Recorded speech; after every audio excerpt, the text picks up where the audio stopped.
નમસ્તે વિદ્યાર્થીઓ.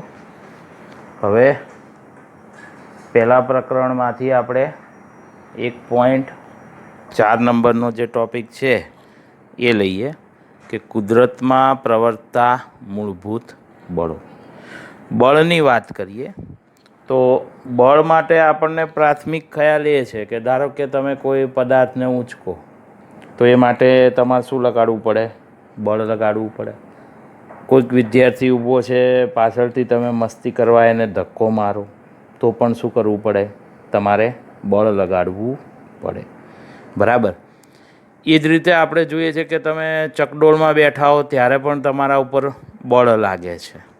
એ તમે ગોળ ગોળ ચકડોળ ફરે ત્યારે તમે શું અનુભવો છો? બળ. તો બળ કોને કહેવાય? તો એ માટે સૌથી પહેલાં એરિસ્ટોટલ નામના વૈજ્ઞાનિકે બળ સમજાવવાનો પ્રયત્ન કર્યો, એની વ્યાખ્યા આપી. પણ એની વ્યાખ્યા કેવી નીકળી? ખોટી પડી બળ માટેની. બરાબર. ત્યાર પછી બળ વિશે વ્યવસ્થિત જો કોઈએ ખ્યાલ આપ્યો હોય તો એ ન્યૂટન નામના વૈજ્ઞાનિકે. ન્યૂટને બળ કોને કહેવાય, બળ એટલે શું, એ આખો ખ્યાલ ન્યૂટને આપેલો છે. બરાબર. એટલે ન્યૂટનની આપણે એના જે ગતિના નિયમો છે એનું આપણે એક પ્રકરણમાં અભ્યાસ કરીશું, ત્યારે એમાં ન્યૂટને આપેલી બળની વ્યાખ્યા આપણે એમાં જોઈશું. બરાબર. તો આ પ્રમાણે બળને આપણે ત્યારે એ ચેપ્ટરમાં વ્યાખ્યાયિત કરીશું. બરાબર. બળ એટલે આપણે પહેલું તો આવે ગુરુત્વાકર્ષણ બળ. બરાબર. એ સ્થૂળ કહેવાય. એટલે બળને આપણે બે પ્રકારમાં વહેંચીશું. એક તો સ્થૂળ પ્રભાવ ક્ષેત્રમાં લાગતા બળો. કયા? સ્થૂળ પ્રભાવ ક્ષેત્રવાળા બળો. અને બીજો પ્રકાર આપણે લઈશું સૂક્ષ્મ પ્રભાવ ક્ષેત્રવાળા બળો. બરાબર. એટલે બળ આપણે આ બે ક્ષેત્રોમાં વહેંચીશું. સ્થૂળ પ્રભાવ ક્ષેત્રવાળા બળો આપણે લઈએ ધ્યાનમાં તો આપણે પહેલાં કીધું એમ કે આ ગુરુત્વાકર્ષણ બળ છે, પછી બીજું સ્નાયુ બળ, સંપર્ક બળ, ઘર્ષણ બળ, પછી દબાણ વડે લાગતા બળો એટલે એ દબાણ બળ, તણાવ બળ. તો આ બધા શું છે? સ્થૂળ સ્વરૂપે લાગતા બળો છે. બરાબર. હજી બીજા ઘણા છે, એવું નહીં માનવાનું કે આટલા જ છે. ચોપડીમાં જોઈજો ઉત્પ્લાવક બળ. તો આ બધા સ્થૂળ પ્રભાવ ક્ષેત્રવાળા બળો છે. બરાબર. એ રીતે આપણે જોઈશું પૃષ્ઠતાણ બળ. પૃષ્ઠતાણ વડે લાગતું બળ પણ આવે, એ પણ કેવું છે? સ્થૂળ પ્રભાવ ક્ષેત્રવાળું. હવે સૂક્ષ્મ પ્રભાવ ક્ષેત્રવાળા બળો લઈએ તો એ સૂક્ષ્મ સ્તરે લાગતા બળો. સૂક્ષ્મ સ્તરે લાગતા બળોમાં આપણે ચર્ચા આગળ કરી નાખી છે. બરાબર ને? વીજભારિત કણો વચ્ચે લાગતા બળો. વીજભારિત કણો વચ્ચે લાગતા બળો. બરાબર. એ વિદ્યુત બળો, પછી ચુંબકીય બળો. બરાબર. પછી બીજા ન્યુક્લિયર બળો પણ આવે.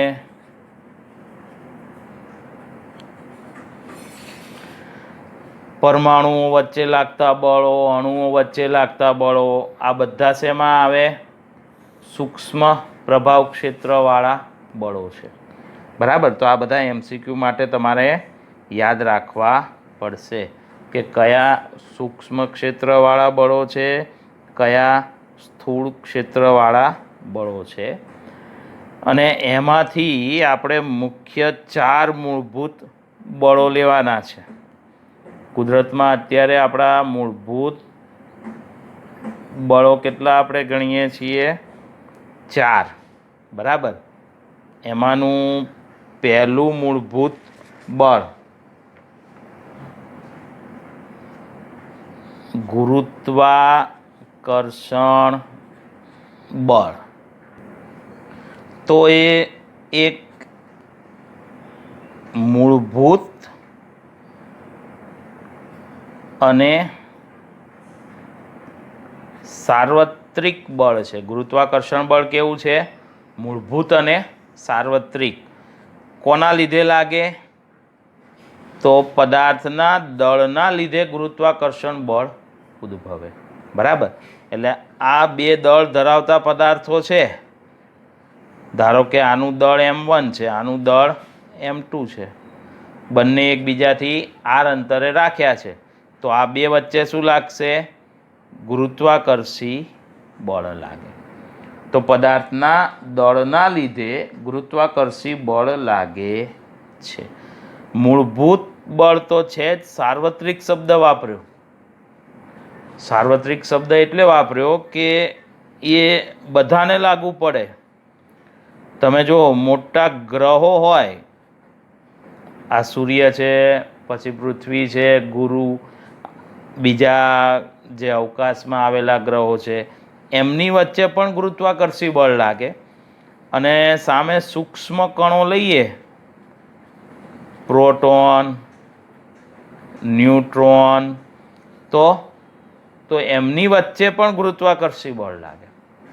એટલા માટે શબ્દ કયો વાપર્યો? સાર્વત્રિક છે, બધે સર્વત્ર ફેલાયેલું છે. એટલે એ દરેકની વચ્ચે લાગે. અને આકર્ષણ શબ્દ આવે છે, ગુરુત્વાકર્ષણ એટલે આકર્ષણ શબ્દ આવે છે. એટલા માટે આ માત્ર અને માત્ર આકર્ષી બળ છે. બરાબર ને? નહીંતર અમુક બળો આપણે જોઈશું અપાકર્ષી પણ હોય. પણ ગુરુત્વાકર્ષી બળ કેવું છે? માત્ર અને માત્ર આકર્ષી બળ છે. બીજું કે આપણે જોયું ગ્રહો વચ્ચે લાગે છે એટલે બહુ મોટા અંતર માટે લાગશે. નાના અંતર માટે તો લાગે જ છે, પણ મોટા અંતર માટે લાગે છે. મોટા અંતરે લાગતું હોય ને તો એના માટે આવો શબ્દ વપરાય, ગુરુઅંતરીય બળ. એટલે આ બળ કેવું છે? ગુરુઅંતરીય છે. એટલે ખૂબ જ મોટા અંતરે પણ બળ લાગે છે. માટે એના માટે શબ્દ વાપર્યો કે ગુરુઅંતરીય બળ છે. બરાબર સમજાયું? તો ગુરુત્વાકર્ષી બળ એ પદાર્થના દળના લીધે લાગશે. સાર્વત્રિક છે એટલે મોટા ગ્રહો વચ્ચે બી લાગે છે, ન્યુટ્રોન, પ્રોટોન જેવા સૂક્ષ્મ કણો વચ્ચે પણ લાગે છે. અને આકર્ષી પ્રકારનું છે અને ગુરુઅંતરીય છે. હવે ગ્રહો વચ્ચે લાગે છે તો આપણને ખબર છે ત્યાં તો શૂન્યાવકાશ છે. એનો અર્થ શું થયો? કે આ બળ લાગવા માટે માધ્યમની જરૂર નથી. બરાબર ને? ગુરુત્વાકર્ષી બળ એ અવકાશમાં દરેક જગ્યાએ પ્રસરેલું છે, શૂન્યાવકાશમાં પણ લાગે છે. તો એનો અર્થ એ કે આ બળ માટે માધ્યમની જરૂર નથી. તમે જે આ સૂર્યની આસપાસ પૃથ્વીને બધું ભ્રમણ કરે છે, બીજા તારા વિશ્વો છે, આકાશગંગા છે, આ બધાની પરિભ્રમણ પાછળ કે રચનાની પાછળ કયું બળ છે? તો ગુરુત્વાકર્ષી બળ ભાગ ભજવે. જો સૂર્ય પૃથ્વી ઉપર ગુરુત્વાકર્ષી બળ ના લગાડે તો પૃથ્વી સૂર્યની આજુબાજુ ભ્રમણ કરે નહીં. એ આપણે 8મું ચેપ્ટર ગુરુત્વાકર્ષણનું છે, એમાં આપણે સમજીશું કે ગુરુત્વાકર્ષણ કેટલું અગત્યનું બળ છે. બરાબર. પણ એ આ જે 4 મૂળભૂત બળો આપણે જોવાના છીએ એમાં સૌથી નબળું ગુરુત્વાકર્ષી બળ છે. આપણા 4 મૂળભૂત બળોમાં સૌથી નબળામાં નબળું બળ એ કયું? તો એ ગુરુત્વાકર્ષી બળ છે. બરાબર, સમજાયું? હવે બીજા નંબરનું બળ જોઈએ. બીજા નંબરનું બળ છે વિદ્યુત ચુંબકીય બળ. વિદ્યુત ચુંબકીય બળ એ વિદ્યુત ભારો વચ્ચે લાગે છે. કોની વચ્ચે લાગે છે? વિદ્યુત ભારો વચ્ચે ઉદ્ભવતું બળ છે. બરાબર. જો આ વિદ્યુત ભારો સ્થિર હોય, સ્થિર વિદ્યુત ભાર, તો સ્થિર વિદ્યુત ભારો વચ્ચે માત્ર વિદ્યુત બળ લાગે. વિદ્યુત ચુંબકીય બળ એટલે હકીકતમાં તો આ બે બળોનું સંયુક્ત બળ ગણાય. વિદ્યુત બળ અને ચુંબકીય બળ બેયનું ભેગું કરીને નામ આપ્યું વિદ્યુત ચુંબકીય બળ. બરાબર. એટલે જો વિદ્યુત ભારો સ્થિર હોય તો માત્ર વિદ્યુત બળ લાગે અને એ કુલમના નિયમ પ્રમાણે લેવાશે. એ આપણે આખું ચેપ્ટર છે એક 12માનું, પહેલા નંબરનું ચેપ્ટર. બરાબર. હવે વિદ્યુત ભારો વચ્ચે લાગે છે તો વિદ્યુત ભારો બે પ્રકારના હોય છે, ધન વિદ્યુત ભાર અને બીજો પ્રકાર ઋણ વિદ્યુત ભાર. બરાબર. વિદ્યુત ભારો બે પ્રકારના, ધન અને ઋણ વિદ્યુત ભાર. તો પછી વિદ્યુત બળ પણ બે પ્રકારનું લાગી શકે. એ આકર્ષી પણ હોઈ શકે અથવા અપાકર્ષી પણ હોઈ શકે. આની જેમ નહીં, ગુરુત્વાકર્ષી બળની જેમ નહીં કે માત્ર આકર્ષી બળ. વિદ્યુત બળ એ આકર્ષી અને અપાકર્ષી બંને પ્રકારનું હોઈ શકે. બરાબર. અને એમાં આપણને આમ તો બેઝિક માહિતી ખબર છે કે જો સમાન વિદ્યુત ભારો હોય અથવા એના માટે આપણે આવો શબ્દ વાપરીએ છીએ સજાતીય વિદ્યુત ભારો, તો અપાકર્ષી બળ લાગે. કેવું લાગે? એ બંને વચ્ચે અપાકર્ષી બળ. એટલે બે ધન વિદ્યુત ભારો હોય એટલે સમાન થયા, સજાતીય થયા તો અપાકર્ષી બળ. બે ઋણ વિદ્યુત ભારો હોય તો પણ અપાકર્ષી બળ. અને જો અસમાન વિદ્યુત ભારો હોય, અસમાન એટલે એક ધન અને બીજો ઋણ, એટલે એના માટે આવો શબ્દ વપરાય વિજાતીય વિદ્યુત ભાર. તો પછી આ બળ કેવું હશે? આકર્ષી પ્રકારનું હોય છે. એટલે એક ધન અને ઋણ વિદ્યુત ભાર હોય તો આકર્ષી બળ લાગે. બે ધન અને બે ઋણ હોય તો અપાકર્ષી બળ લાગે. એટલે સજાતીય વિદ્યુત ભારો વચ્ચે અપાકર્ષી બળ ઉદ્ભવે અને વિજાતીય વિદ્યુત ભારો વચ્ચે આકર્ષી બળ લાગે છે. બરાબર. આ તો આપણે સ્થિર વિદ્યુત ભાર હોય ત્યારની ચર્ચા કરી. હવે ધારો કે વિદ્યુત ભાર ગતિ કરે છે, એટલે ગતિમાન વિદ્યુત ભાર. તો ગતિમાન વિદ્યુત ભાર હોય તો ગતિમાન વિદ્યુત ભાર એક બીજું ક્ષેત્ર ઉત્પન્ન કરે, ચુંબકીય ક્ષેત્ર. સ્થિર વિદ્યુત ભાર હોય તો એ માત્ર વિદ્યુત ક્ષેત્ર જ ઉત્પન્ન કરે, એ ચુંબકીય ક્ષેત્ર ઉત્પન્ન ના કરે. પણ ગતિમાન વિદ્યુત ભાર એ ચુંબકીય ક્ષેત્ર ઉત્પન્ન કરે અને પાછું વિદ્યુત ક્ષેત્ર તો હોય જ. તો હવે બે બળો લાગે, એક તો વિદ્યુત ક્ષેત્રના લીધે અને બીજું ચુંબકીય ક્ષેત્રના લીધે. બરાબર. પણ આ બે બળોને છૂટા પાડી શકાતા નથી. એટલે ચુંબકીય બળ અને વિદ્યુત બળ બંનેને ભેગું કરીને શું નામ આપ્યું આપણે?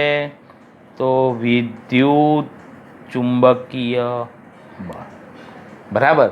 એટલે વિદ્યુત ભાર ગતિ કરતો હશે ત્યારે બંને બળો લાગે અને બંનેને સંયુક્ત રૂપે શું કહેવાય? વિદ્યુત ચુંબકીય બળ. વિદ્યુત ચુંબકીય બળ એ આ ગુરુત્વાકર્ષી બળની જેવું જ છે. એ કેવું છે? તો એ ગુરુ અંતરીય છે, એટલે અતિ દૂરના અંતરોએ પણ લાગે છે, બરાબર. પણ એમાં આની જેવું નથી, ખાલી આકર્ષી નથી, અપાકર્ષી પણ હોઈ શકે. અને આને પણ માધ્યમની જરૂર નથી, એટલે આ પણ માધ્યમ વગર લાગી શકે, બરાબર. તો વિદ્યુત ચુંબકીય બળ એ ગુરુઅંતરીય છે, માધ્યમની જરૂર નથી, અને આકર્ષી કે અપાકર્ષી હોઈ શકે. પણ હા, ગુરુત્વાકર્ષી બળ કરતાં બહુ જ પ્રબળ છે. વિદ્યુત ચુંબકીય બળ એ ગુરુત્વાકર્ષી બળ કરતાં 10⁻36 ગણું પ્રબળ છે. ગુરુત્વાકર્ષી બળ એ વિદ્યુત ચુંબકીય બળ એ ગુરુત્વાકર્ષી બળ કરતાં કેટલું વધારે મોટું લાગે છે? તો 10⁻36 ગણું મોટું હોય છે. પણ હા, એ બે પ્રોટોન વચ્ચે આપેલું છે, આ ધ્યાન રાખજો. શેના માટે છે? આ બે પ્રોટોન વચ્ચે લાગતું વિદ્યુત બળ એ ગુરુત્વાકર્ષી બળ કરતાં કેટલું વધારે પ્રબળ હોય છે? 10⁻36 ગણું વધારે પ્રબળ હોય છે. તો આ MCQ થઈ ગયો કે ભાઈ બે પ્રોટોન વચ્ચે લાગતું વિદ્યુત બળ એ ગુરુત્વાકર્ષી બળ કરતાં ખાલી જગ્યા ગણું વધારે પ્રબળ હોય છે, મોટું હોય છે, બરાબર. તો જવાબ શું આવે? 10⁻36. એટલે હવે આપણે જોયું કે ભાઈ વિદ્યુત ચુંબકીય બળ એ વિદ્યુત ભારો વચ્ચે લાગે છે, બરાબર. અને ગુરુત્વાકર્ષી બળ કરતાં કેવું છે? બહુ જ વધારે પ્રબળ છે. એટલે આમ તો તમે જુઓ ને, આપણે જે સ્થૂળ પ્રભાવ ક્ષેત્રોવાળા બળો જોઈએ ને, કે ભાઈ તણાવ બળ જોયું, ઘર્ષણ બળ, લંબ બળ, સ્પ્રિંગમાં ઉદ્ભવતા બળો, આ બધા જ બળોમાં મૂળ પાયામાં કયું હોય?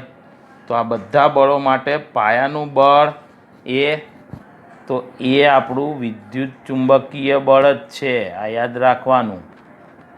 આ બધા બળોમાં પાયાનું બળ કયું છે? આપણું વિદ્યુત ચુંબકીય બળ જ છે, બરાબર. તો યાદ રાખવાનું કે વિદ્યુત ચુંબકીય બળ એ ગુરુત્વાકર્ષી બળ કરતાં તો બહુ જ વધારે પ્રબળ હોય છે, બરાબર. આમ તો પદાર્થ હોય એ પરમાણુઓનો બનેલો હોય, અને પરમાણુઓ તો એ વિદ્યુતની દ્રષ્ટિએ કેવા હોય છે? તટસ્થ હોય છે. એમાં વિદ્યુત ભાર હોતો નથી. એટલે આપણને એમ લાગે કે ખાલી ગુરુત્વાકર્ષી બળ જ બધે લાગે છે. આપણને શું લાગે કે ભાઈ બધે આપણને ગુરુત્વાકર્ષી બળ જ અનુભવવા મળે, વિદ્યુત ચુંબકીય બળ આપણને અનુભવવા મળતું નથી. કારણ કે પરમાણુ એ વિદ્યુતની દ્રષ્ટિએ શું હોય છે? તટસ્થ હોય છે. પણ જ્યારે આ પરમાણુમાંથી ઇલેક્ટ્રોન કે પ્રોટોન દૂર કરવામાં આવે ત્યારે આ પરમાણુ શું બની જાય? આયન. એટલે એ ધન કે ઋણ વિદ્યુત ભાર ધારણ કરે ત્યારે શું થશે? કે વિદ્યુત બળ ઉદ્ભવશે, બરાબર. અને આ વિદ્યુત બળના લીધે જ શું થાય છે? આપણે જોઈએ છે ચોમાસામાં આકાશમાં વીજળી થાય છે. તો એ વીજળી થવા પાછળનું કારણ પણ શું છે? આ વિદ્યુત બળ જ છે, બરાબર. વિદ્યુત ચુંબકીય બળ એ ગુરુત્વાકર્ષી બળ કરતાં વધારે પ્રબળ છે. એનું એક ઉદાહરણ બીજું આપ્યું છે કે ધારો કે કોઈ પુસ્તક હોય, તો એ પુસ્તક તમે આ રીતે હાથમાં ઉંચકી લો છો, બરાબર ને? તો તમારા હાથ વડે શું થયું? ગુરુત્વાકર્ષી બળ સમતોલ આવ્યું. નહીંતર એના ઉપર તો ગુરુત્વાકર્ષી બળ લાગે, નીચે પડે. પણ તમે વચ્ચે હાથ લાવીને શું કર્યું? ગુરુત્વાકર્ષી બળ જેટલું જ બળ લગાડ્યું. અને એને આ રીતે પકડી રાખ્યું પુસ્તક કે આ પેન છે, બરાબર, એને તમે આ રીતે પકડી શકો, બરાબર. પણ હકીકત શું છે ખબર, કે આ તમારા હાથમાં જે આ અણુઓ હશે એ આ પેનના અણુઓ ઉપર વિદ્યુત ચુંબકીય બળ લગાડે છે, અને એ વિદ્યુત ચુંબકીય બળ એ આ ગુરુત્વાકર્ષી બળ જે નીચે લાગતું હોય ને એના કરતાં તો અતિશય વધારે પ્રબળ છે. પરિણામે તમે આ રીતે આ પેનને પકડી શકો, બરાબર. એટલે જો ગુરુત્વાકર્ષી બળ વધારે પ્રબળ હોય ને તો જો આ પેન આમ પડે ને તો મારો આખો હાથ તૂટી જાય. આપણે તો પેનનું ઉદાહરણ આપ્યું, ચોપડીમાં તો પીછાનું ઉદાહરણ આપ્યું છે. વિચારો, પક્ષીનું પીછું હોય ને એ તમારા હાથ ઉપર પડે ને તો તમારો હાથ આખો તૂટી જાય. જો ગુરુત્વાકર્ષી બળની પ્રબળતા એ વિદ્યુત ચુંબકીય બળની પ્રબળતા કરતાં વધારે હોય તો આવું થઈ શકે, બરાબર છે. હવે ત્રીજા નંબરનું મૂળભૂત બળ લઈએ, એ છે પ્રબળ ન્યુક્લિયર બળ. પ્રબળ ન્યુક્લિયર બળ એટલે ન્યુક્લિયસની અંદર લાગે છે. ન્યુક્લિયસ તો આગળ આપણે ચર્ચા કરી છે કે ભાઈ પરમાણુનો કેન્દ્રીય ભાગ એ ન્યુક્લિયસ કહેવાય, બરાબર. ન્યુક્લિયસની અંદર કોણ આવેલા છે? પ્રોટોન અને ન્યુટ્રોન આવેલા હોય છે. એમાં પ્રોટોન ધન વીજભાર ધરાવે. પ્રોટોન કયો વીજભાર ધરાવે? ધન. અને ન્યુટ્રોન ઉપર કોઈ વિદ્યુતભાર હોતો નથી, એટલે એ વિદ્યુતભાર વિહીન કહેવાય, તટસ્થ કહેવાય. વિદ્યુતભારની દ્રષ્ટિએ તટસ્થ છે, બરાબર.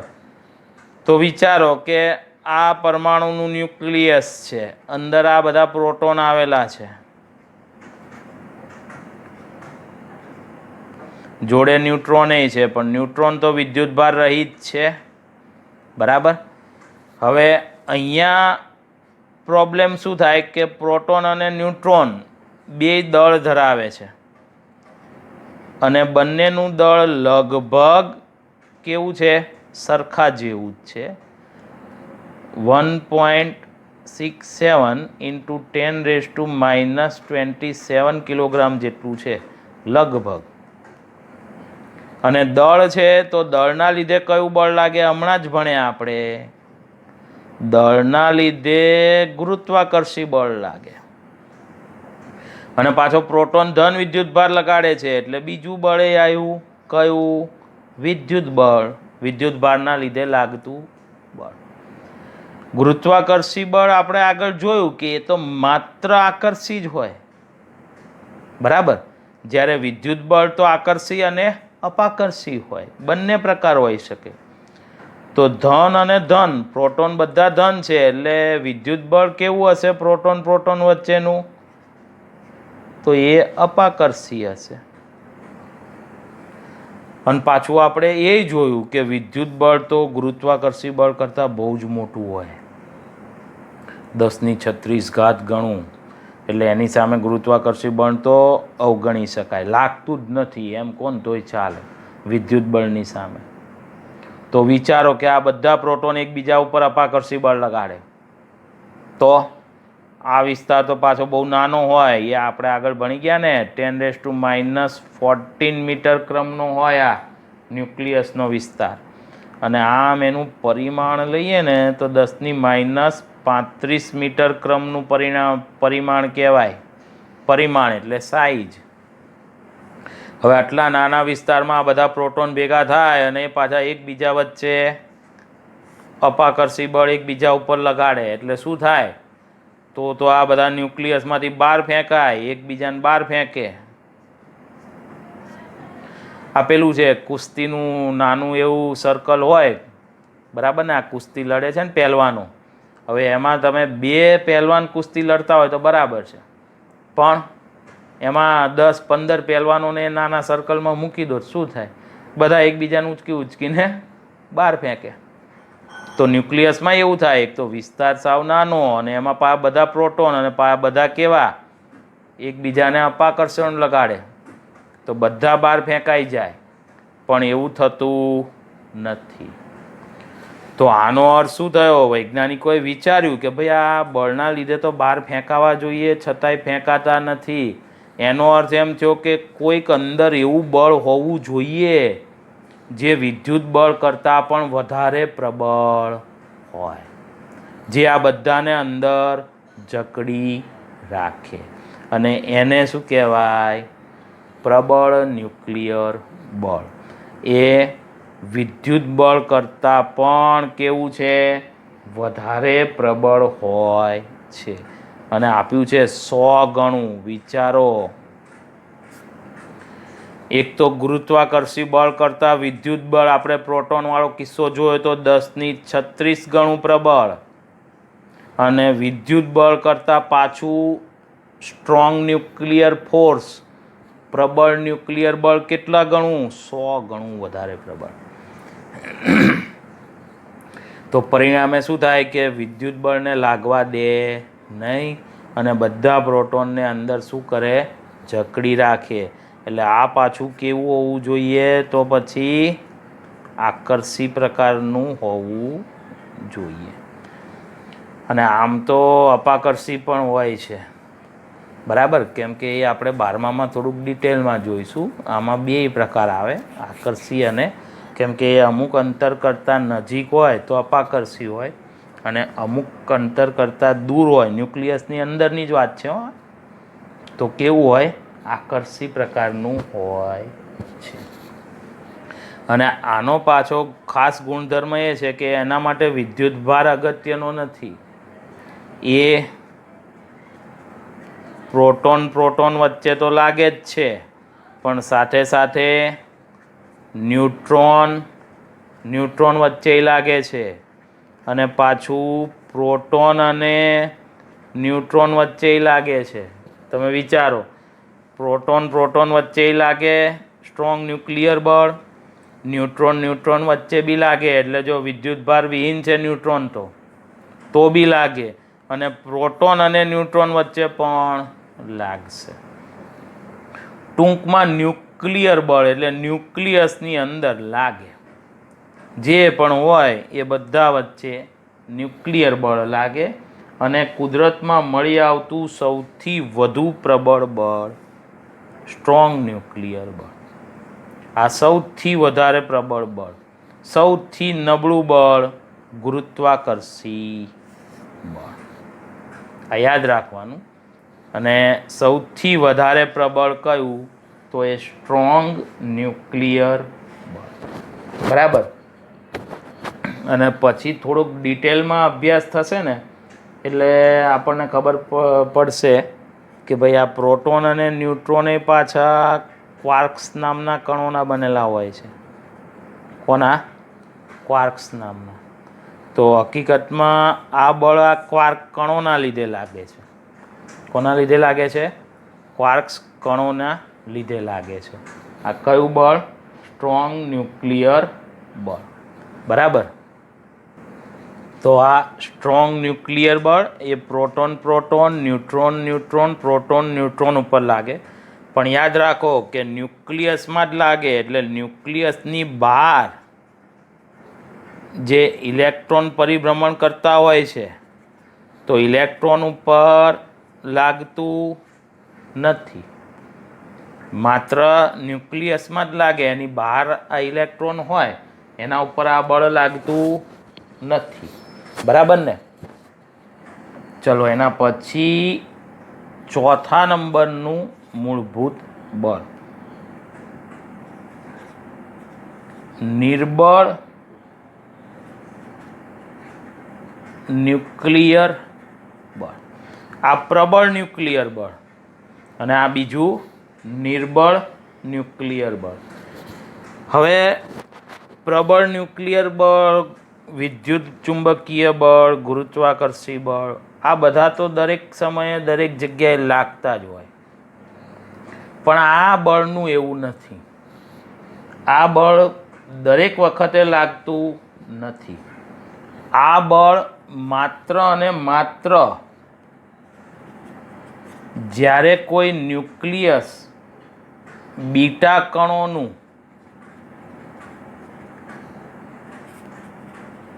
ઉત્સર્જન કરે ત્યારે જ જોવા મળે. બરાબર ને? આ બધું આપણે 12માં ડિટેલમાં અભ્યાસ છે, એટલે અત્યારે બહુ ઊંડા નથી ઉતરવું. એવું કહેવાય કે ન્યુક્લિયસમાંથી બીટા કણોનું ઉત્સર્જન થાય ત્યારે જ આપણને આ બળ જોવા મળે. બરાબર? અને આ બીટા કણોનું ઉત્સર્જન થશે ત્યારે એની સાથે સાથે બીટા કણો એટલે ઇલેક્ટ્રોન જ કહેવાય. આમ એ આપણે જોઈશું. એટલે ઇલેક્ટ્રોનનું ઉત્સર્જન થાય અને વિદ્યુતભાર વિહીન એક બીજા કણોએ ઉત્સર્જાય, એને ન્યુટ્રિનો કહેવાય. શું કહેવાય? ન્યુટ્રિનો. એટલે બીટા કણના ઉત્સર્જન દરમિયાન ન્યુક્લિયસમાંથી ઇલેક્ટ્રોનનું ઉત્સર્જન થશે અને બીજું કયું ઉત્સર્જન થાય? તો વિદ્યુતભાર વિહીન ન્યુટ્રિનો નામના કણોનું ઉત્સર્જન થશે. બરાબર? હવે નિર્બળ ન્યુક્લિયર બળ એ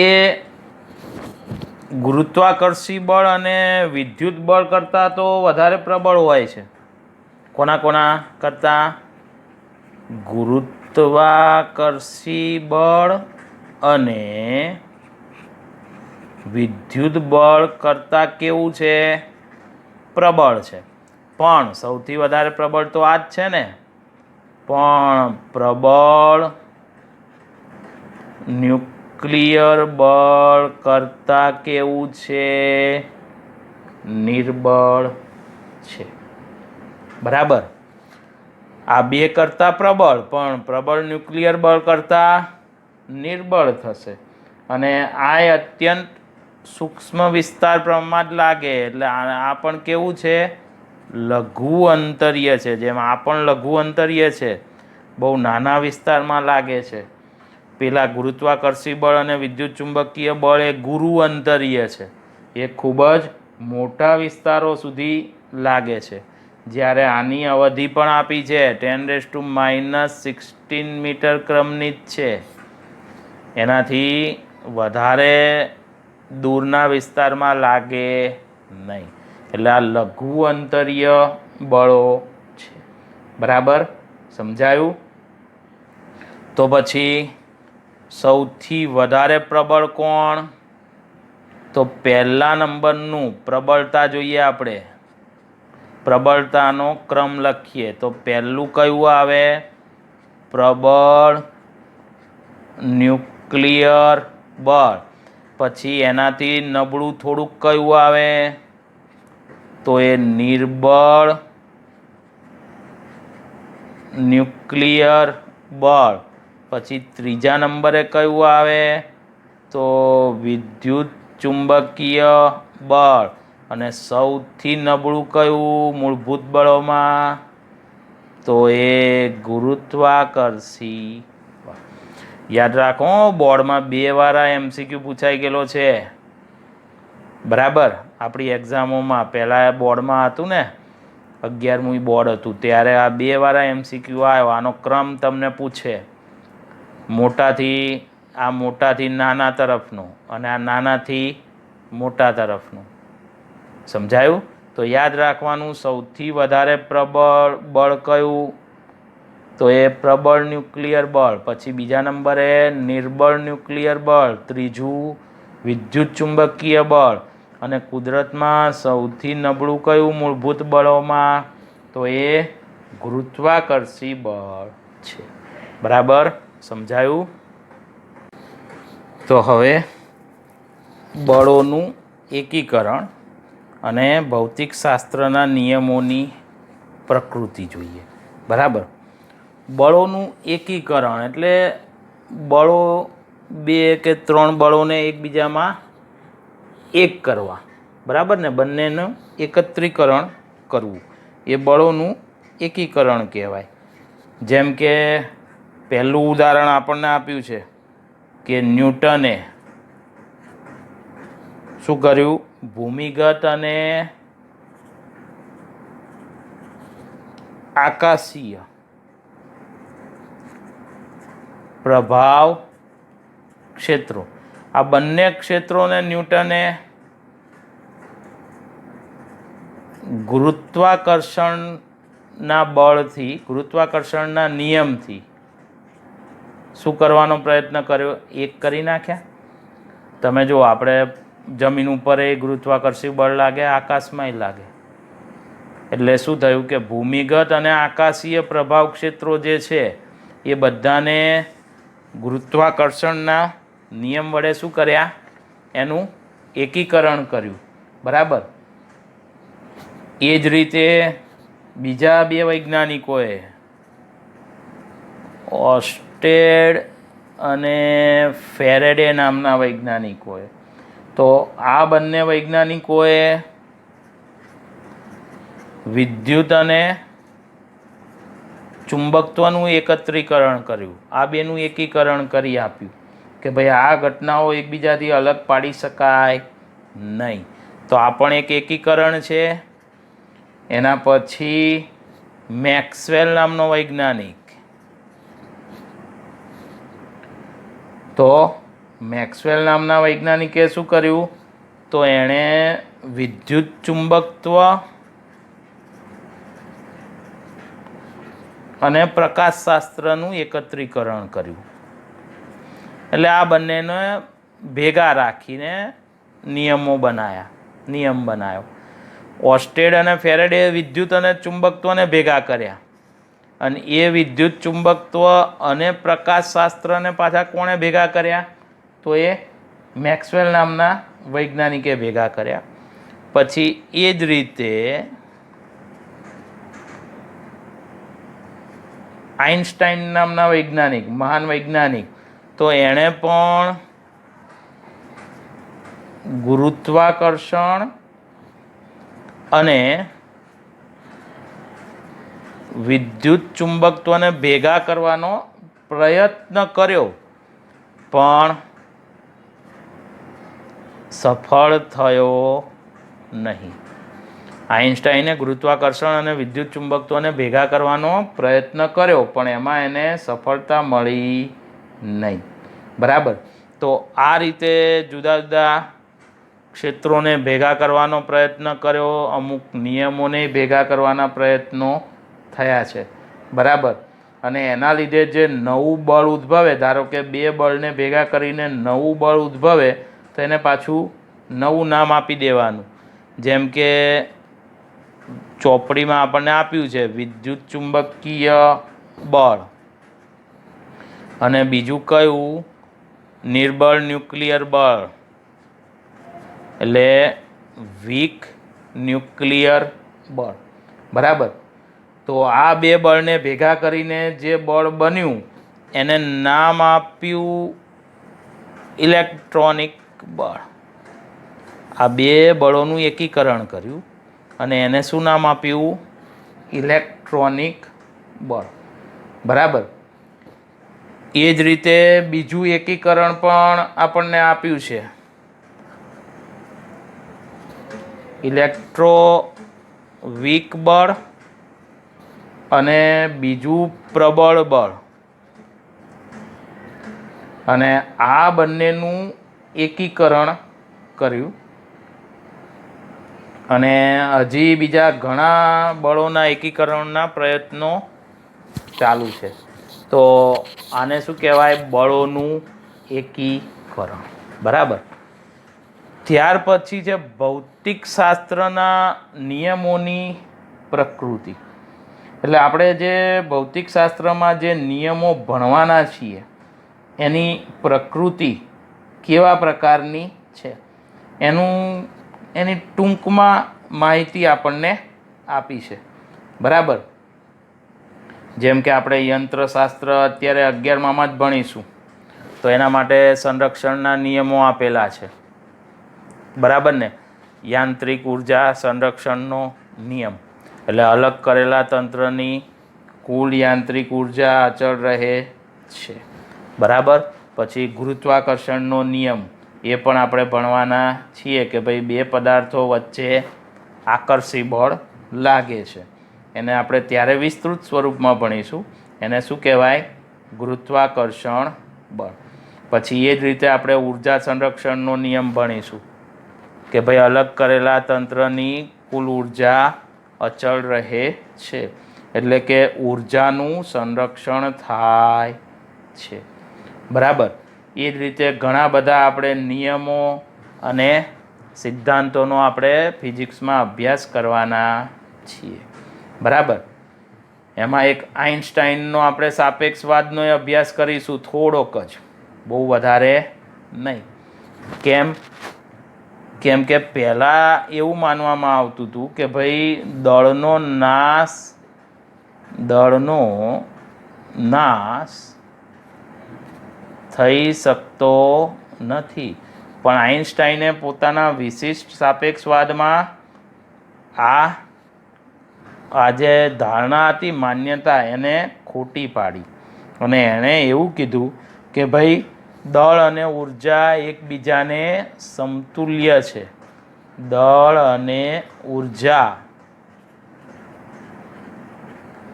એકબીજાને સમતુલ્ય છે.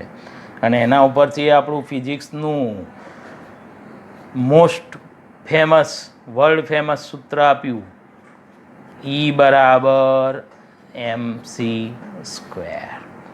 આ મોસ્ટ ફેમસ સૂત્ર છે આપણું ફિઝિક્સનું, સૌથી વધારે પ્રચલિત.